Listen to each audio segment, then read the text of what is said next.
Bem, estamos de volta com o argumento e agora vamos conversar com o advogado Leonardo Amaral Pinheiro da Silva, que é especializado em direito civil e tramita no Senado Federal, neste momento, alterações no Código de Direito Civil, que afeta a todos nós, porque principalmente na questão do direito de família, já que o doutor Leonardo, é presidente do IBDFAM. Então, naturalmente, vamos tratar bastante sobre esse assunto. Doutor Leonardo, é um prazer tê-lo aqui.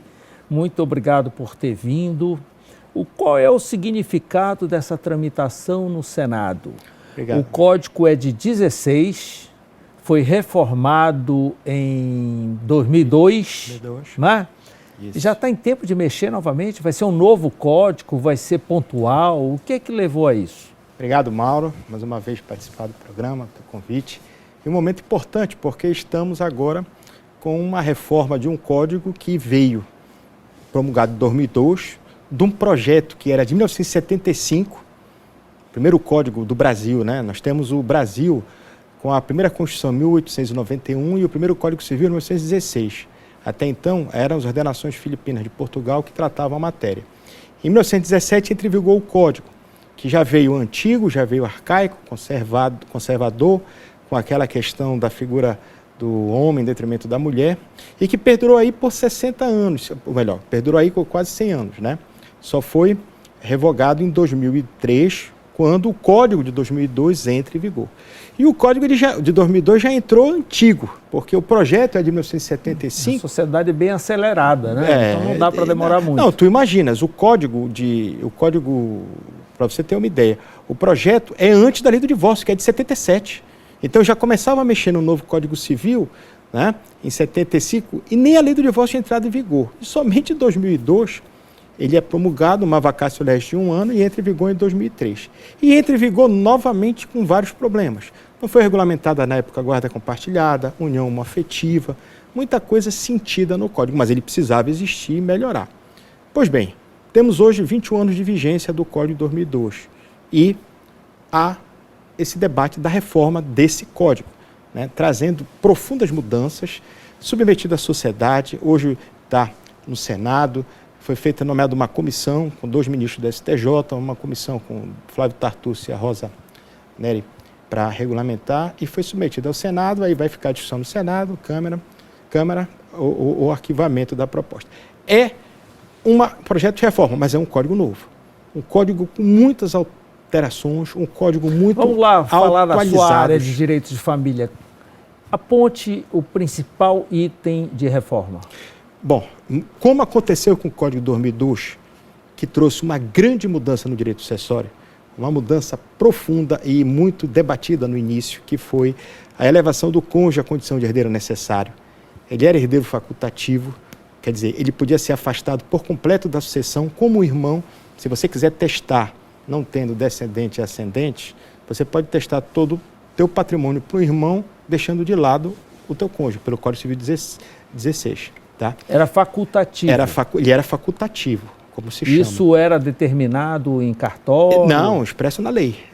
Cônjuge era herdeiro facultativo e só era herdeiros necessários, descendentes e ascendentes. O que o herdeiro necessário tem? 50%, que é chamada legítima.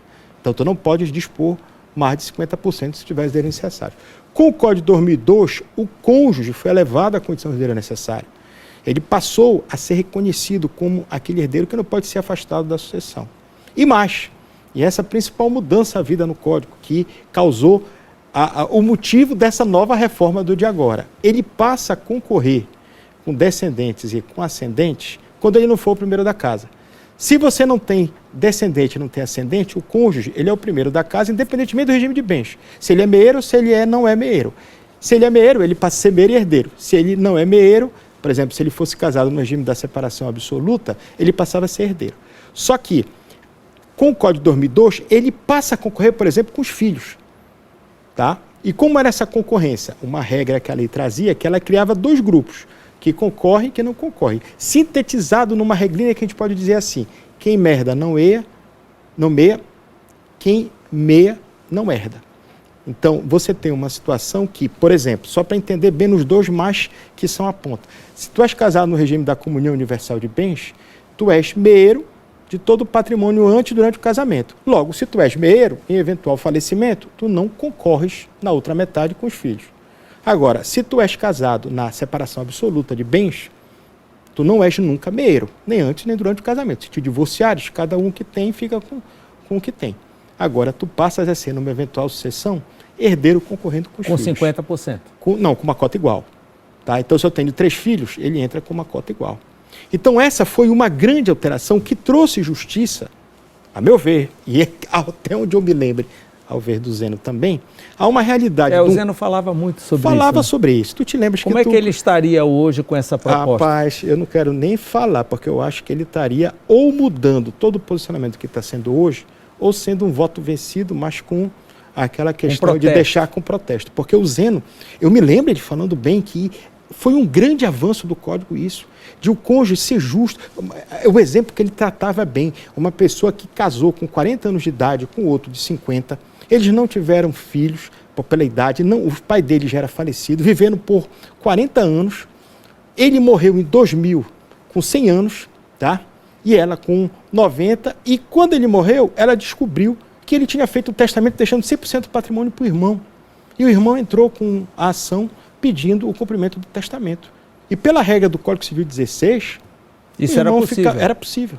Era possível. Então, o Zeno falava muito desse exemplo, ele defendia muito essa questão, a necessidade do cônjuge ser levado à condição de herdeiro necessária. Mas a proposta que está tramitando é para voltar a ser o que era o de 16. Não só retroagir. Não só retirar do cônjuge a condição da legítima, de 50%, mas também deixar ele de lado da questão da concorrência. Podendo afastar, tem expressa disposição na lei nova, dizendo que se você quiser afastar o cônjuge, o companheiro, basta você testar 100% do seu patrimônio. A nova proposta mexe no divórcio? Só mais uma sobre a proposta, que eles sustentam, né? O que eles defendem? O direito real de habitação.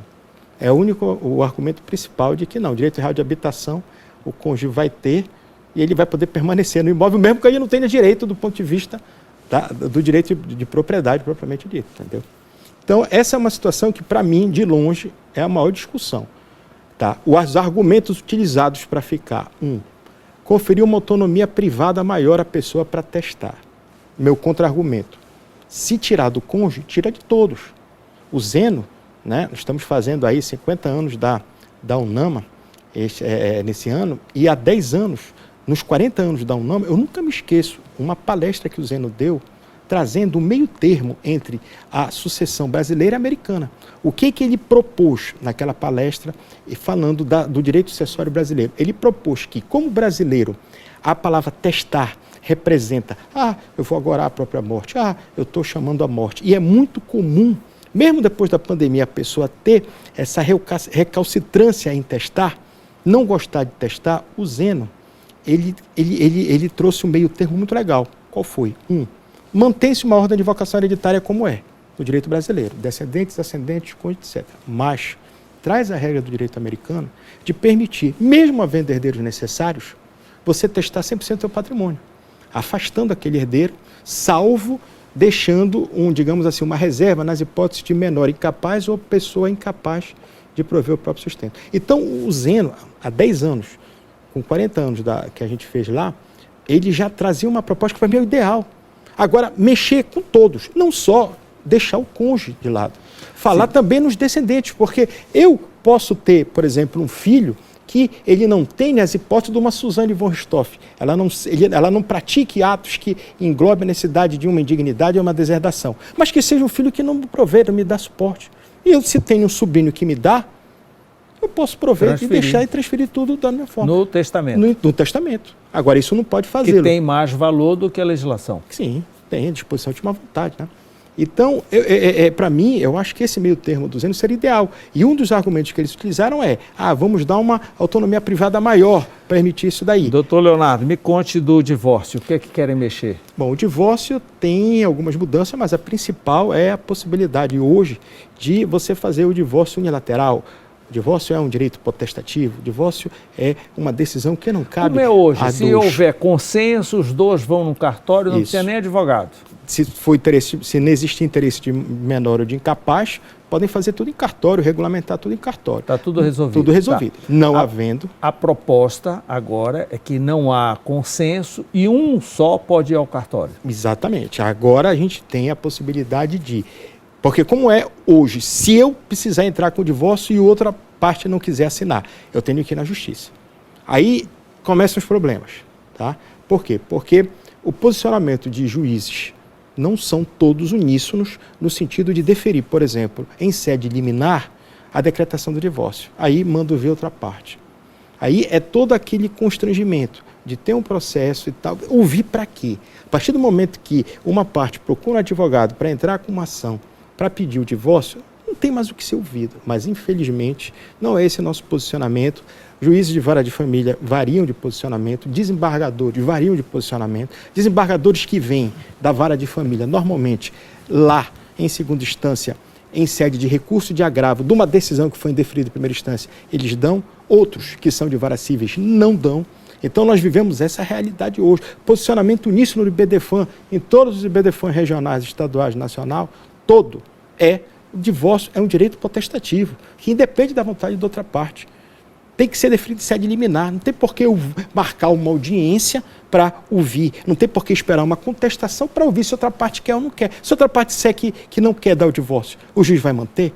Então não existe essa possibilidade. Já é algo que já era para ter sido avançado em sede de tribunais, em sede de posicionamento uníssono nesse sentido. Então, neste aspecto, você... O Código mandou bem.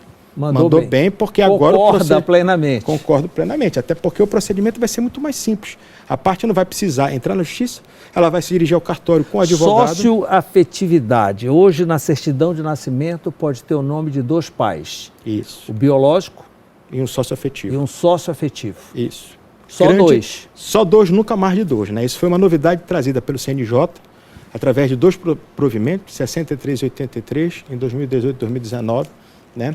Aliás, um provimento muito bom, porque foi muito além do que outros pretendiam. Não só reconheceu a possibilidade... E os dois têm os mesmos direitos e os mesmos deveres. Exatamente. Inclusive sucessórios. Sim, aquela pessoa que consta como filho vai ter o direito sucessório de um e de outro, né? E isso chama-se multiparentalidade. É um grande benefício que o provimento trouxe. Além da própria socioafetividade, trouxe a multiparentalidade, permitindo que uma pessoa possa ter no registro de nascimento mais de um pai ou mais de uma mãe, nunca mais de dois, e, é claro, 4 avós, etc. E agora o procedimento... Para que isso ocorra, a pessoa tem que declarar, tem que ter já idade para poder declarar. Não, pode ser por menor, por maior ela faz o procedimento podendo ser feito em cartório, por menor representado. Agora, o Código traz essa regulamentação da socioafetividade em manifestar interesse justiça naquele pai socioafetivo, seja interesse apenas da mãe dele. Aí ela pode, aí é outra regra interessante do direito de família que permite, nos 4 anos seguidos à maioridade, ela poder impugnar aquela paternidade. Então ele completa a maioridade, ele pode impugnar. Só depois da maioridade, mas depois da maioridade, pode impugnar. Enquanto não, porque ele é representado pela mãe. A relação homoafetiva vai ser regulamentada no novo Código? Não, isso é outro Nem problema. Nem alteração nenhuma? Não, só alteração como entidade familiar. Mas, aliás, entidade familiar vem uma nomenclatura que é da Berenice Dias, vice-presidente do IBDFAM, né? De mudar o direito de família para o direito das famílias. Porque o Código Civil passa a defender as famílias, independentemente da origem, do casamento, da união estável, das uniões monoparentais, que lá é chamada parentais, das uniões homoafetivas. Mas essa questão da homoafetividade sempre é uma questão complicada no direito brasileiro, porque é impressionante, o STF equipara, mas não regulamenta expressamente isso. Não existe uma regulamentação expressa. Deixa sempre a análoga da união estável. Entendeu? Então, hoje, como é a matéria? Hoje você pode casar, pessoa do mesmo sexo? Pode. Pode viver união estável? Pode. Né? As regras são as mesmas? São, mas tudo em nível de decisões. Decisões de STF. Há necessidade de entrar na justiça para comprovar tudo? Sim, da mesma forma como há na união estável. Né? Há necessidade. Existem 2 formas de você viver união estável. Ou você formaliza a união, optando por regime de bens e cria regras, ou você a vive. Quando você a vive, aquela velha história, está tudo muito bem, meu bem, meu bem. Mas a partir do momento que uma das partes dissolve a união, formalmente, informalmente, e se nega a transferir a metade do apartamento que ela comprou no nome dela, a outra, sem alternativa, tem que recorrer à justiça. Uma ação que a gente chama de kit completo. Ação declaratória de reconhecimento e dissolução de união estável, acumulada com partilha de bens, onde ela vai pedir 3 coisas para o juiz. 1, reconheça a união estável entre elas. Aí o juiz tem que ver as provas que foram juntadas. 2, qual foi o período do início da união? Porque o final ele já tem, já que a outra já entrou com a ação. E 3, se aquele bem objeto de partilha foi adquirido na constância daquela união. Aí você tem o reconhecimento judicial daquela união estável, da união afetiva. Aproveitando ainda a questão socioafetiva, nós estamos vendo o que está acontecendo com a família da Gal Costa, não é?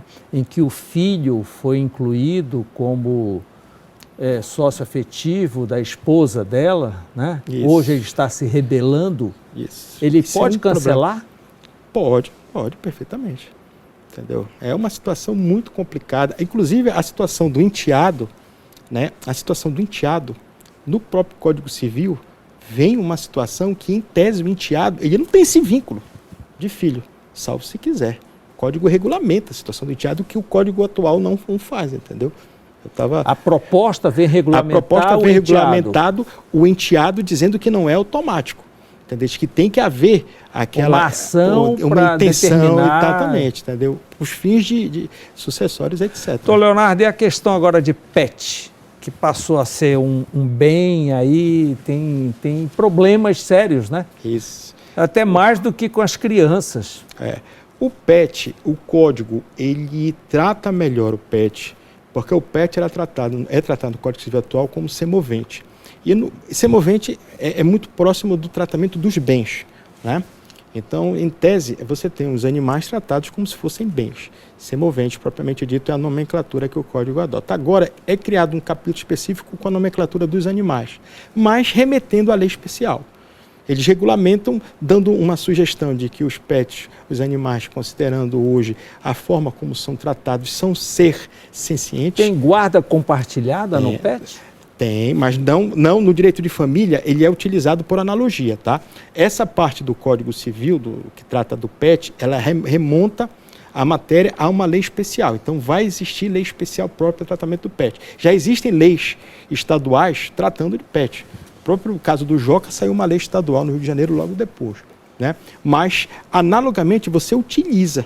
Eu já utilizei em vários processos meus de divórcio, regulamentação de guarda compartilhada de alimentos e até, Mauro, domicílio referencial do pet. Né? Porque quando você tem uma guarda compartilhada... Você tem uma pensão específica em função do pet? Tem pensão alimentícia, ou provendo in natura, que é através de um salário mínimo de valores, ou em pecúnia, ou melhor, em pecúnia nesse sentido, ou in natura. In natura seria o quanto? O pai, o divorciando, se compromete a dar 4 rações por mês a título de alimentos. Guarda, eu já tive um caso, para tu veres só como a questão é complexa, eu já tive um caso que foi preciso fixar um domicílio referencial conjunto, porque chegou na hora lá de assinar, os dois começaram, não, domicílio referencial meu, domicílio referencial seu. Por ser guarda compartilhada, o animal ou a criança tem que ter um domicílio de referência. Né? E eles criaram um caso. E são igualados a questão do animal, a da criança? Mesma regra, você usa por analogia, né, a guarda compartilhada que é tratada com o menor. Né? Então, foi preciso nós regulamentarmos uma guarda compartilhada com domicílio referencial conjunto, porque senão as partes iam começar a brigar na hora. Tamanho amor pelo pet, pela situação do cachorro que eles tinham. É uma grande novidade. É uma grande novidade. E vem por aí e vai precisar de lei especial para regulamentar isso. Eu já vi pelo IBDFAM vários estudos, vários projetos para regulamentar guarda alimentos dos mesmos moldes que fossem de direito de menor. A questão do Joca, o que vai gerar de indenização? Para o caso específico? O caso específico. O caso do Joca vai ser uma indenização que vai ser grande pelo efeito pedagógico que vai causar posterior. Né? Vem aí uma lei Joca. Já tem lei Joca. Já tem no Rio de Janeiro. No Rio, é estadual, né? Sim. Aí vamos ver como é que vai ser cada um no seu estado.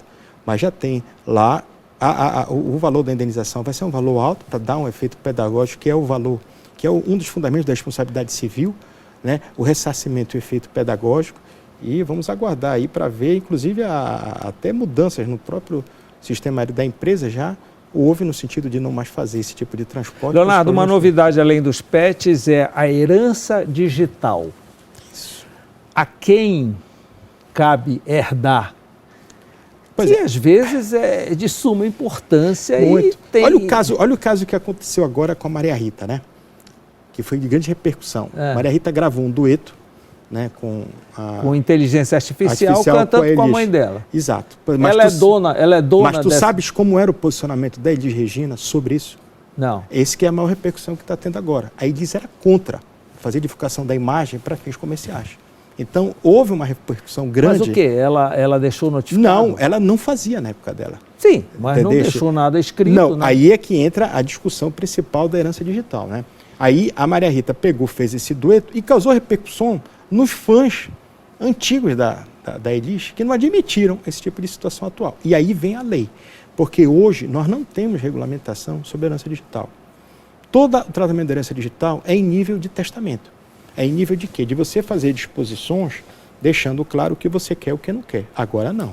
Agora vem um tratamento legal, primeiro explicando o que é herança digital, aí vem rede social, senha, conta, milhagem, programa de milhagem, utilização disso, tá entendendo? A herança sendo dividida entre os herdeiros, o que até então não era. Possibilidade. Essa herança digital entra como bem na discussão? Entra como bem na discussão. Entra como bem. E como ela é como parte do inventário. E como ela é avaliada? Aí vai ter que ter a avaliação dela de acordo com o que vai representar cada um. Milhagem, por exemplo, de pontuação, valores de cotas societárias, tá entendendo? E escritos, poemas, poesias. Tudo mais. Aí vai ser um complicador para a Cefa. Porque toda herança, Mauro, toda herança, o parâmetro para fins de partilha é o que é recolhido de TCD e avaliação dos bens na Cefa. Então isso vai ser uma situação que a Cefa vai precisar analisar o quanto vai ser aquilo e o quanto vai ser objeto de TCD.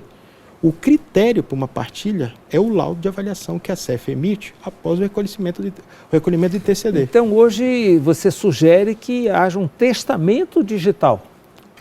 Um testamento da herança digital? Não, o testamento, Mauro, é a forma como hoje você trata a herança digital. Porque como não tem legislação, né, você tem que deixar o que você quer, o que quer e o que não quer o que faça. Existem vários casos no mundo. Tem um caso da garota de Berlim, que foi um caso, por exemplo, que não tinha testamento e que uma menina se jogou na frente de um trilho na Alemanha e os pais entraram com uma ação para poder ter acesso às contas dela do Facebook, do Instagram, para saber se ela teria se suicidado ou não. Então, o testamento vem exatamente para suprir essas coisas. Porque aqui no Brasil, se hoje fosse uma situação dessas, você não teria uma solução, por não ter o tratamento da herança digital. Então, para ter os herdeiros terem acesso às senhas, tem que entrar com uma ação? Tem que entrar com uma ação. Entendeu? Aqui tem vários casos. Naquele meu último livro que eu lancei, Os Atos dos Testadores, eu fiz já tratamento sobre como é o procedimento no Facebook e no Instagram.